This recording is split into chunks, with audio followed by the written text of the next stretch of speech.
Hi, I'm Jeff Byers, and we are in Module 1, and we are going to talk about what set-driven keys are.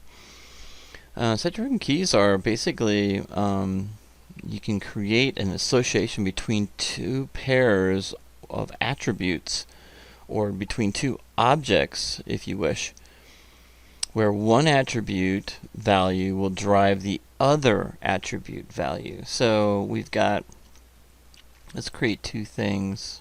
One would be a ball, or a sphere, if you will. And let's pull it up the y-axis to the top, and then we're going to create a cube and bring that up to the top.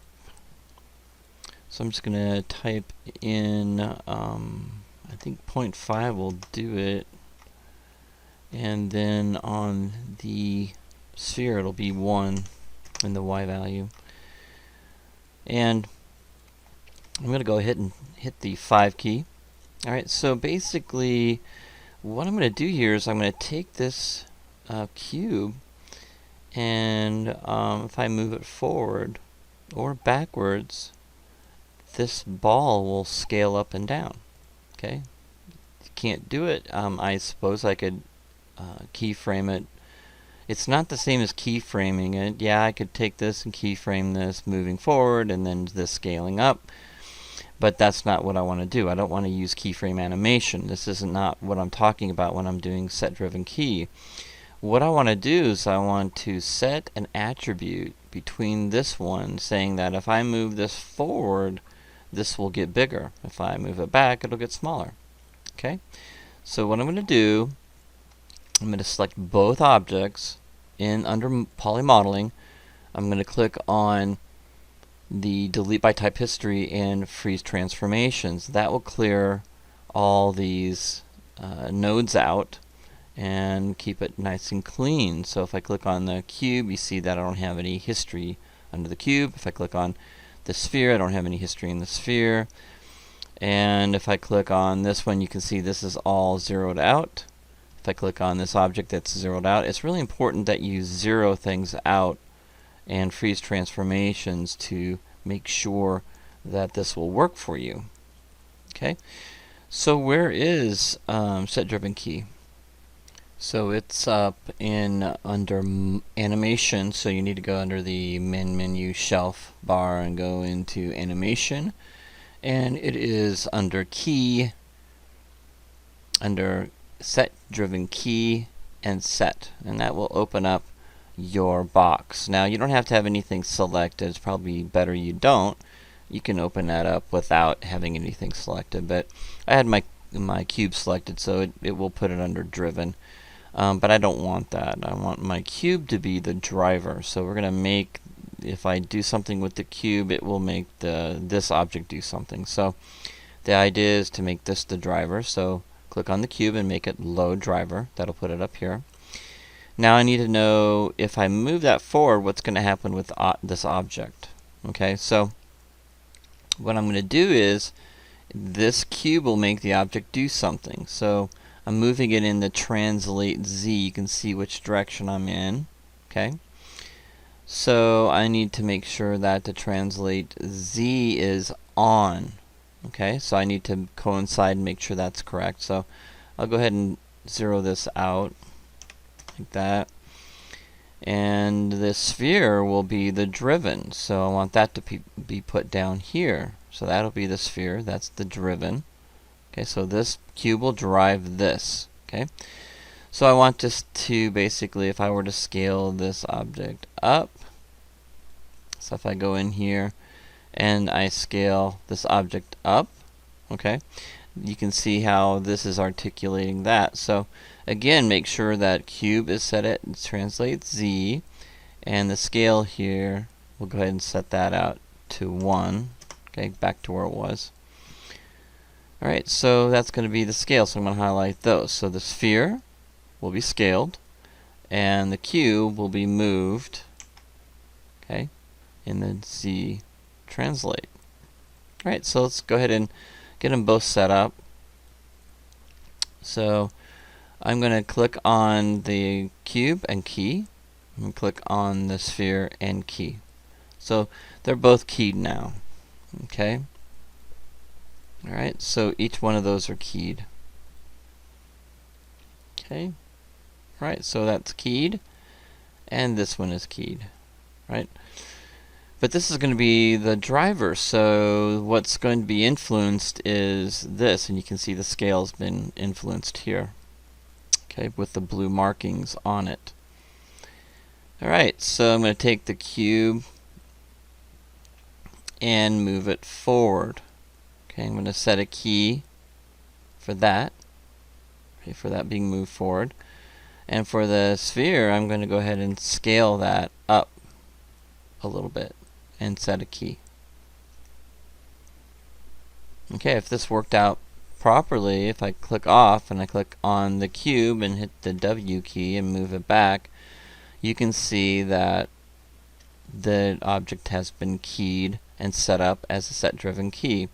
You can see how powerful this can actually be when you're actually setting up a set-driven key attribute, okay, or animation. Okay, so that's basic 101 on set-driven keys, how you set it up to do something. You could easily have moved this forward and had it open a door or something, or something complex like that. But all we have to do is actually move this object to a certain point and the object will work. Now, how do we set up a attribute for a set-driven key? Okay, so let's close this up and let's go ahead and delete these. Let's go ahead and create another sphere and move it up in the y direction of 1. And we will now just create like a curve. Like we're going to do a NURB circle. Okay, we're going to move that. And we're going to rotate this. Okay, let's rotate that at 90 degrees angle. So what we're going to do is we're going to select, move that up too as well. Okay, so we're going to translate in the y of 1. What we want to do is we want to select both of these objects, and again go to Poly Modeling, click on Delete by Type History and Freeze Transformation. That clears everything out. So what we're going to do is we're going to add an attribute to this circle, NURB circle, and we're going to derive this object from this attribute, okay, which is going to be really nice. So think of things we can do with joints. Now we'll talk about this a little bit later, but with rigging in the hand and the joints in the hand, but we're going to use set-driven keys, but we're going to add an attribute to that. And we're going to add an attribute to the foot roll too as well. So to get you kind of prepped for that, we'll do this scenario here. Alright, so this will add an attribute to this circle. So to do that, we're going to go under Modify, and we are going to add attribute. Okay? So you'll find that, make sure you select the NURB circle, go to Modify, Add Attribute, and in here we're just going to call this Scale Sphere. Right, so Scale Sphere. And this will be keyable. This will be a floating point data type. Attribute type will be scalar. And we're going to do a minimum of 0, a maximum of, let's just say, 1. Now this could be easily be 10. I'm going to do 10 because we'll have more increments to play with. So we're going to do from 0 to 10 and back to 0 again. Okay, and click OK. Now notice that it created a attribute under the channel box called Scale Sphere. Okay, so with that, we're going to just click off, and we're going to go to Animation, we're going to go to Key, we're going to go to Set-Driven Key and Set, and we're going to select the driver, Clone Driver, which is the NURB circle, and we're going to select the attribute Scale Sphere. We're going to click on the sphere, and we're going to click on Load Driven, and we're going to go ahead and highlight those scales. Okay, we're going to scale that sphere. Okay. So when we click on the attribute of the sphere, it is set at 0. Let's go ahead and key that. And we're going to select the object of the sphere and hit the scale. And we're going to key that. That's important. Okay?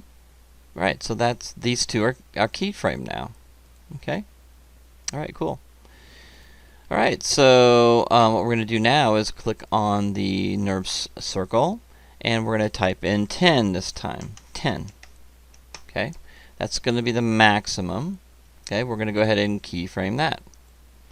And then with the sphere, we're going to go ahead and scale that up. And key that. Basically, we've keyframed at scale sphere 10, and that will scale, if we move that up, that will scale that object up all the way up to what we have scaled here. Okay, so if you did this right, let's go ahead and move, do this to 0, and you notice that popped back again. Now if I highlight scale sphere and I hold down the middle mouse button and move it back and forth, you can see that I'm moving this to 10 in increments of 10, which is really, really cool. Okay, so that allows me to add an attribute to the SetDrivenKey, and we can use a slider. We basically are creating a slider, and we're able to hold down the middle mouse button and slide that up and down. If you did this correctly, between 0 and 10, the slider, I can move that and scale that object up. So basically at 0, we're at the scale of 1. Okay, if I click on this, if I click on 5, we're 50%. Okay, that means that this object has scaled just about 50% up. Now if I continue going up with that, if I highlight that and middle mouse button, I can go all the way to 100%. So it's really cool how you can set up attributes for this. Alright.